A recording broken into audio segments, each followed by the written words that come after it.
Joining me now to discuss all of this is a military veteran, Green Beret, a candidate for Congress in the state of Washington, and a man whose late wife was also a military service member who died fighting ISIS in Syria. Joe Kent is joining us now. Sir, great to have you with us. Thank you so much. Thank you for having me on. I really appreciate it. Of course. Give us. I saw your interview. First and foremost, if people haven't been following Tucker Carlson's products, you should. Joe Kent just did a great interview with Tucker, so I highly recommend it. But let me just ask you here, what do you make of this? We have service members who were just killed, and the White House keeps claiming, "Oh, we'll get back to them. We're gonna let Iran have it. We're gonna have some sort of answer to this," and yet it keeps remaining unclear. What do you make of this? It's just more of the same from the Biden administration. At the same time, we've left our troops in these extremely vulnerable situations, spread throughout Iraq, spread throughout Syria. They've been attacked over 160 times. We just lost 3, and as you pointed out, numerous have been wounded. We haven't removed those troops. They're still there. They're still within reach of the same Iranian proxies that conducted the attack. But at the same time, we still haven't responded. And more importantly, I would say Biden is still not cutting off the funding going to Iran. We're still funding the government of Iraq. I hope people understand that when Biden says this attack was conducted by Iranian militants operating from Syria and Iraq, that they understand it's a long way of saying the Iraqi government. And this is what we directly funded these militias that attacked and killed our troops. So the message is that we are spread thin, we're vulnerable, and we are going to continue to make the same mistakes we've been making for over 20 years in the Middle East. So I have a lot of questions about, and I've just, I'm wondering why it is that we have troops in these positions. Now, we do hear from members of Congress that, it's important we project our strength out so we keep people from attacking us here and we help bring stability to the region.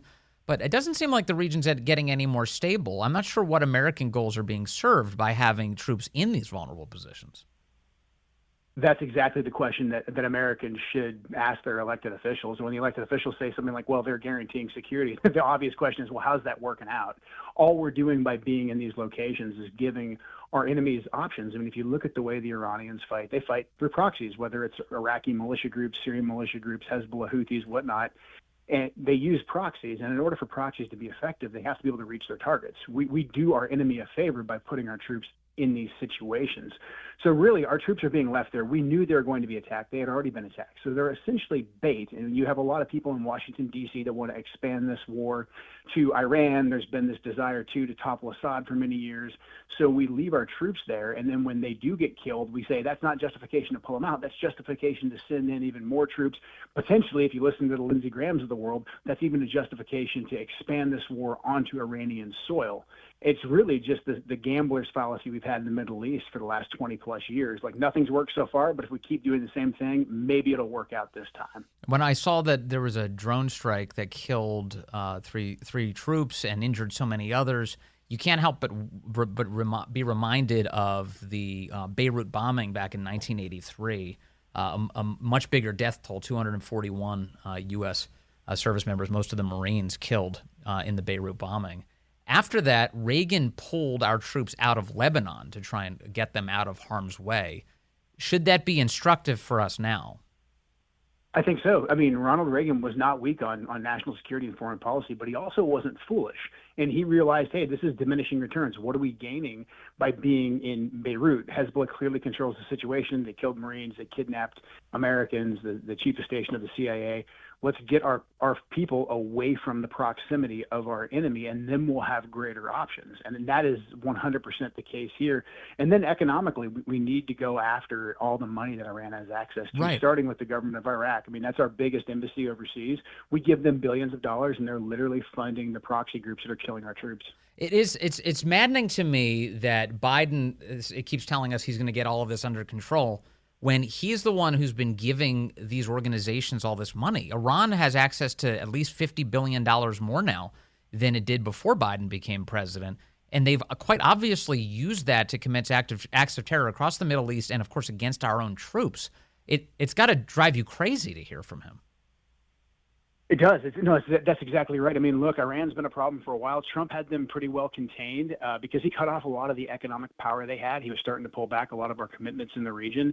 The Abraham Accords really helped, but isolating the money is absolutely key. But the second Iran gets access to money, Biden comes in, unfreezes a bunch of their money, cuts off U.S. energy independence. So now Iran's got even more money and more leverage.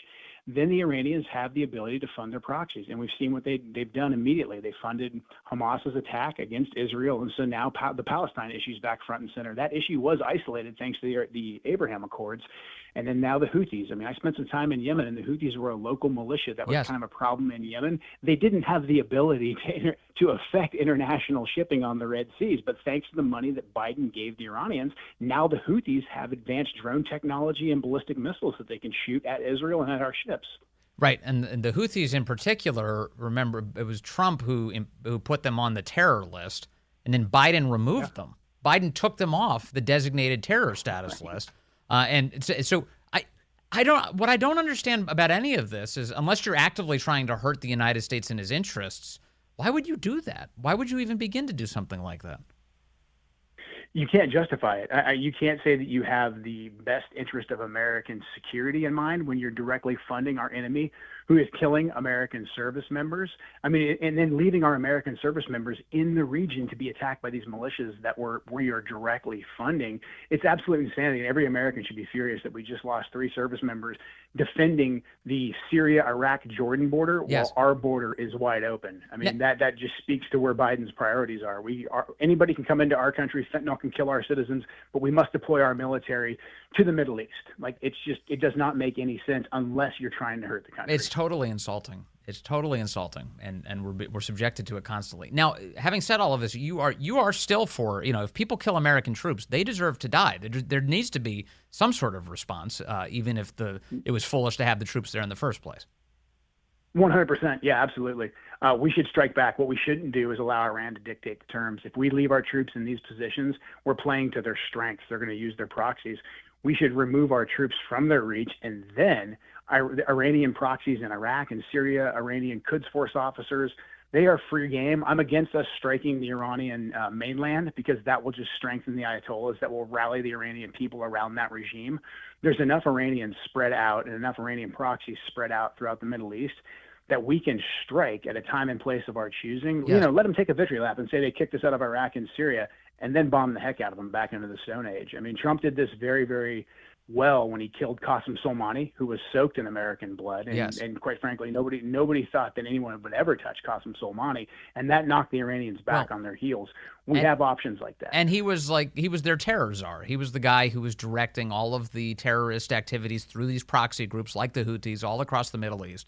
Trump takes the guy out. It quiets things down in Iran. And in fact, if I remember correctly, which I do, at the time, Joe Biden condemned the strike on Soleimani because he said it would make things worse in Iran. But instead, it's Joe Biden who's actually overseeing just a hurtling towards disaster in the Middle East. That's exactly right. I mean, Biden, the couple retaliatory strikes that he took before the attack in Jordan were essentially empty warehouses in southern Baghdad, just south of Baghdad. Maybe I think we killed a couple security guards that were affiliated with the Iranian-backed militias, but it was all for show. Trump took one shot once, and he killed 2 top terrorists, Abu Mahdi Mohandas and Qasem Soleimani, and that spun the Iranians back on their heels, and we had relative peace, also because of the economic pressure that Trump put on Iran. But this can be done. The step one is for us to just get our guys out of there so they can't get hit anymore. The economics of it are also important. So I was looking the other day at the and this may be a product of your conversation with Tucker, but I started thinking about it, that the amount of fuel, crude oil, that Iran sells to China is immense. 90% of all of Iran's exports of crude oil are to China. China, on the other hand, in terms of on the import side, about 10% of all the crude oil they import is from Iran. If we were to engage in an all-out war with Iran, to include strikes on Tehran, which the White House seems to be suggesting that that's not going to happen, but were that to take place, that would really put an immense energy crunch on China, which is a good way to invite a world war, isn't it? It most certainly is, and that's another reason why I'm very much against us broadening this war. And then look, I mean, we would get sucked, I think, further into a conflict if we start bombing Iran, and then right now we're spread very thin. I mean, we've got our military deployed all over the Middle East, securing Middle Eastern shipping lanes, and then we've got our military industrial base committed heavily to this fight in Ukraine. So we're not in really much of a position right now to be encouraging more and more conflict. I think we got to get serious and prioritize. We're a Pacific power. We need to refocus on the threat that China poses. And we really need to worry about our own southern border, the ramifications for what comes next, in particular what Biden's done with our energy sector and our military industrial base. Yes. We are not in a strong position right now at all. Joe Kent, should you prevail and get to Congress, what is your intention? What are you going to do in terms of changing the psyche within Congress about these issues?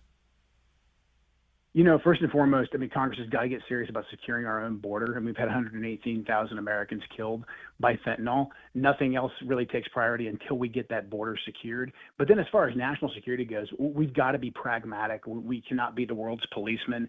We can't continue to stay bogged down and overextended in places, you know, like Iraq, Jordan, and Syria. So a more pragmatic foreign policy where we're actually putting the American people first, I think is absolutely essential. And then having, you know, the executive branch in our national security state rely on diplomacy and rely on economic strength. This is something that I think President Trump did a very good job with, keeping us out of wars, but using the weight of our economic power to influence the situation. And U.S. energy independence is absolutely essential. I mean, if you look at what's happened since we killed off U.S. energy independence, we've had the world's worst actors essentially get a pay raise. Like Vladimir Putin now has enough money in the bank to go and invade Ukraine. Iran starts acting up again. I mean, we've got to get back to competing on that world market. That's right. Yeah, increasing energy production tenfold it's the closest thing we have to a panacea for so many of these issues. We could get so much back on track by doing that very thing. Joe Kent, really appreciate your time. Best of luck to you, and look forward to talking to you again in the future, sir. Thank you very much. Absolutely. Thank you so much. I appreciate it. Of course. Joe Kent, again, candidate for Congress in Washington's 3rd District and an American combat veteran.